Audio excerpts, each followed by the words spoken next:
अस्सलाम वालेकुम, नमस्कार। मैं आरिफ खान, वॉइस ऑफ हिंदुस्तान में आप सभी का स्वागत है। इस तरीके से एक महिला ने अपने ही ससुराल वालों पर आरोप लगाए हैं कि मेरे ससुराल वाले मुझे परेशान करते हैं, मुझे हरेसमेंट करते हैं। मैंने मुमरा पुलिस स्टेशन में 31 जुलाई 2022 को मैंने एक एफ़आईआर दर्ज कराई थी। एफ़आईआर पे भी अभी तक कोई कार्रवाई नहीं हुई। 8 महीने से मुझे सिर्फ चक्कर काटा जा रहा है। आज आ जाओ, कल आओ, आ जाओ, कल आओ, ऐसे मुमरा पुलिस स्टेशन पे आरोप भी लगे हैं। इस पूरे मामले को लेकर क्या जानकारी दी इस महिला महजबीन ने, आइए देखते हैं इस वीडियो में। आपा, क्या नाम है आपका? मेरा नाम अमजद महजबीन अमजद गोरमे है। अच्छा महजबीन मैम, आप मुमरा पुलिस स्टेशन आए हो, क्या कारण है मुमरा पुलिस स्टेशन? मैं से घूम रही हूँ कि मेरे नाम की एफआईआर हो जाए, मेरे नाम की अपील हो जाए कि मेरा बच्चा उन लोगों ने छीन लिए है। धोखे से बच्चे को बोले कि ना अशफाक जो शमशाद का बेटा है उसकी इंगेजमेंट है करके ना मेरी बेटी को बाहर से चुरा के लेके चले गए। अच्छा कपड़ा पहनाए और उसको चुरा लिया और चले गए। बोले सीवुड में उसकी इंगेजमेंट है। वो भी वो बंदा मुझे कब बोलता है जब रात के 9:30 बजे मैं कॉल करती हूँ कि मेरा बच्चा अभी तक आया नहीं है, आप दोपहर से लेकर चले गए तो अब तक आप लाके क्यों नहीं दिए? तो किसने कहा था आपको बच्चा मेरे लेके? हस्बैंड ने बोले। अच्छा, आपने उनके खिलाफ कुछ एफआईआर भी दर्ज कराए है? जी हाँ, उनके तो खिलाफ क्या एफआईआर है वो? उनके खिलाफ ये एफआईआर है मेरे ससुराल वालों के कि जब मैं 2013 में मेरा निकाह हुआ तो मेरा आधे से ज़्यादा सामान मेरे घर पहुंचने से पहले उन लोग ने गायब कर दिया। अच्छा। और मैंने जब रीज़न पूछा उन लोगों से कि क्या रीज़न है कि आधा सामान नहीं है, तो बोले घर छोटा है, आपने काफ़ी सामान लेकर आए तो ये घर में एडजस्ट नहीं होगा। अभी हम लोग ने एक दूसरे घर में शिफ्ट किए है, जो घर एम्प्टी है वहाँ पर रखेंगे। ये जब आपका हो जाएगा तो हम लोग भाड़े पे या कुछ भी करके। अच्छा, आपने अपने जो हस्बैंड है आपके, उनके और कई ऐसे अन्य लोग हैं, उन लोगों के खिलाफ 490 डे का एफआईआर दर्ज कराया मुमरा पुलिस स्टेशन जी में। जी हाँ, तो हाँ, ये एफआईआर कब दर्ज कराया था? ये एफआईआर दर्ज हुई है जून के मंथ में भी 30 जून को ये एफआईआर दर्ज करवाई गई है। और पुलिस ने मुझे कहा था कि मैं कार्रवाई लूँगी, मैं एक्शन लूँगी। बोले 2 महीने के बाद एक अरेस्ट वारंट निकलता है कि आपने अपने बच्चे को, एक पैदा हुआ ही बच्चे को, अभी 1 दिन का ही बच्चा है तो उसको निकाल के बाहर फेंक दिया उन्होंने। घर में तक लेना गवारा नहीं समझा और बाहर निकाल के हम लोग फेंक दिए गए। तो मैंने बोला कि एक एक्शन लो उनके खिलाफ कि क्यों ऐसा करूँ, क्या रीज़न है।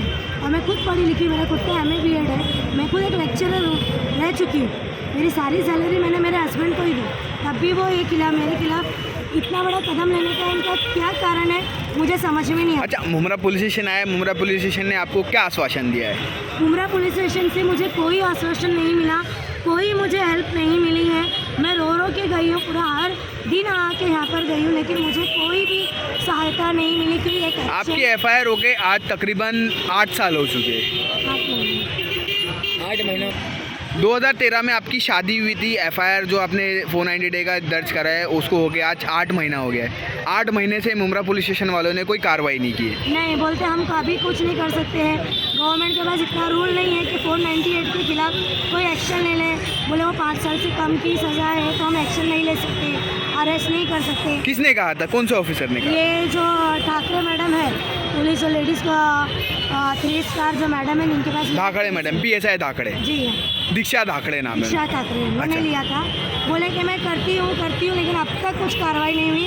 अभी भी मैं रोज़ आके जा रही हूँ तो बोलते मेरे पास इतने केसेस है महिलाओं के, तो मैं आपका नेक्स्ट वीक में करूँगी, जबकि मेरे घर में शादी भी है, मेरे को मेरा बच्चा चाहिए और हम लोगों को सिर्फ एक कपड़े पे निकाल दिए। और अभी मेरा हस्बैंड सबको ये बोल रहा है कि वो जेवरात जो है वो हम लोग लेके चले गए, जबकि मैं खाली एक जोड़े पर मैं और मेरा बच्चा। और उससे शादी हुई जब से 2013 से अब तक ना ही मेरे बच्चों को कुछ सामान ला के दिया है, ना एक चीज़ की सुविधा दी। यहाँ तक कि घर का राशन भी मेरा भाई भरता था। जब मैं मेरी माँ के पास, आपकी जब शादी हुई थी? जब हाँ, मेरा भाई भरता था। जब मैं मेरी माँ के पास आ जाती थी, घर में 5-5 किलो अनाज भरा हुआ रहता था, 10-10 किलो अनाज भरा हुआ है, सिर्फ मैं 8 दिन। अच्छा, ये सब बात एक जगह है। आपने जो अभी कहा मुमरा पुलिस वाले ने आपके जो हस्बैंड है उनके खिलाफ कुछ एफआईआर दर्ज कराए लेकिन अभी तक एक्शन नहीं लिए, तो आला अधिकारी, वरिष्ठ पुलिस अधिकारी, इनसे क्या अपील करना चाहोगे आप? मैं उनसे यही बोलना चाहती हूँ कि जल्द से जल्द करो, क्योंकि मैंने मेरे बच्चे की शक्ल देखे हुए कम से कम 7 से 8 महीना हो गया। मेरा बच्चा जीवित है या नहीं है वो तक भी नहीं पता है मेरे को। घर पे जा के मैं आ रही हूँ, घर लॉक दिखाई देता है। आजू बाजू वाले से पूछते तो बोलते हम लोग को मालूम नहीं है। यहाँ तक कि जब वहाँ पे मैं रह रही थी, वहाँ पे रज़िया हारिस जागीरदार नाम की पड़ोसी है, मोहम्मद अली, रुबीना, हारिस जागीरदार, उन लोगों ने हम पर हाथ उठाए। यहाँ तक कि हमारे अच्छा, आपके हस्बैंड का घर कहाँ है ये?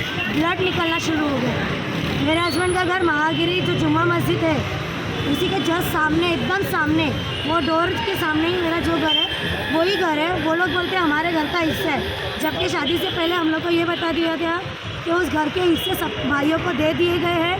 अब जो भी घर है वो अमजद का ही है, लेकिन अब घर वाले बोलते हैं हमारे हिस्से, अब तुम निकल जाओ यहाँ से। उन लोगों को घर के लिए हम लोगों को निकालने के ऊपर तुले हुए हैं। घर से कपड़े, चीज़ें, किन लोग हैं वो? मेरे ससुराल वाले सारे, साबिर है फजल गौर में की वाइफ है, फेरोज़ा फजल गौर में जो पेंशन होल्डर है, जुलेखा गौर में है। वो लोग जो वो हम लोग को लेना ही नहीं चाहते घर में।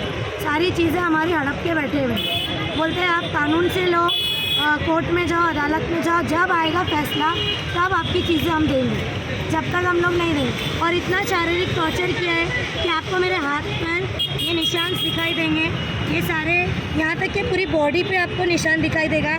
यहाँ पर है, आप देख सकते हो, ये मार के ये तो अभी 1-1.5 साल हो गया है। तो किन लोगों ने मारा था आपको? ये मेरे हस्बैंड और मेरे ससुराल वालों का है। मेंटल टॉर्चर है, यहाँ तक कि वो लोग ने मुझे फिजिकली एंड सेक्सुअल अरेस्ट भी कर चुके हैं। यहाँ तक कि खिड़की के बाहर से फ़ोटो लेना, आधी रात में अंसार शेख जो कि मेरा नंदोई है, वो आधी रात में आता है, बाहर खिड़की है हमारी छोटी सी, वहाँ से फ़ोटो लेके चला जाता है।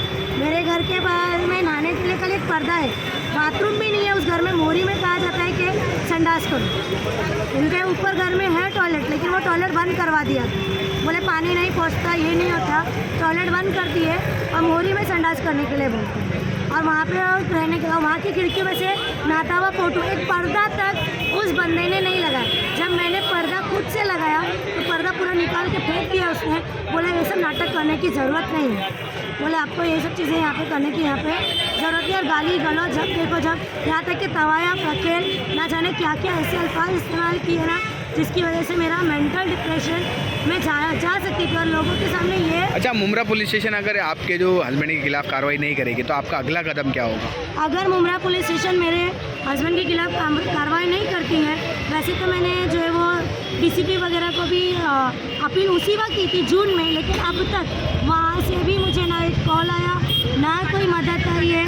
अगर ये लोग मेरे साथ कोई भी हेल्प नहीं करते हैं, मेरा बच्चा अगर मुझे जो है वो 31 से पहले नहीं मिलता है तो मैं डायरेक्ट अटैम्प्ट टू सुसाइड करने वाली हूँ, क्योंकि मेरा बच्चा ऑपरेशन थ्रू हुआ है, मेरे दोनों बच्चे।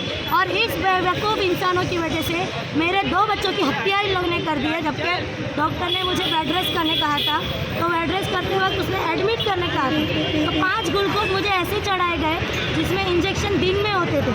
मेरे दिन में इंजेक्शन चढ़ाने की वजह से मेरा बच्चा पेट में मर गया। 2 बच्चे मेरे ऐसे ही पेट में मार। ठीक है, मतलब अगला कदम आपका अगर ये नहीं करेंगे तो आप सुसाइड करेंगे? तो मैं 1 जन को सुसाइड अटैम्प्ट करने वाली हूँ।